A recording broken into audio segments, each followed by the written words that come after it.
তুফানের মতো আবারও ডাবল ক্যারেক্টারে হাজির হতে যাচ্ছে শাকিব খান।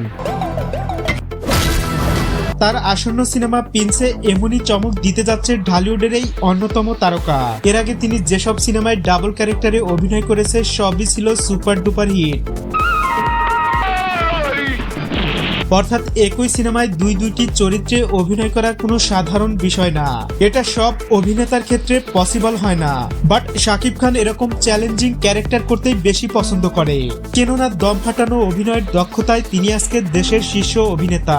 ফাইনালি প্রিন্সে যদি তাকে ডাবল চরিত্রে প্রেজেন্ট করা হয় তাহলে সত্যি ইন্টারেস্টিং বিষয় হবে। যতদূর জানা গেছে ছবিটিতে এরকম কিছু ঘটতে যাচ্ছে। পার্সোনালি আমার কাছে যে সিনেমায় নায়কের ডাবল চরিত্র থাকে সেই মুভিগুলো অনেক ভালো লাগে। এছাড়া ব্যবসায়িক দিক থেকে চিন্তা করলেও এসব সিনেমা ভালো সাড়া ফেলতে পারে। আপাতত দর্শকদের উদ্দেশ্যে একটা কথাই বলতে পারি, শাকিবের নতুন এই সিনেমার মাধ্যমে দর্শকরা স্পেশাল কিছু পেতে চলেছে, যা এর আগে কোনো বাংলা সিনেমায় প্রদর্শন করা হয়নি।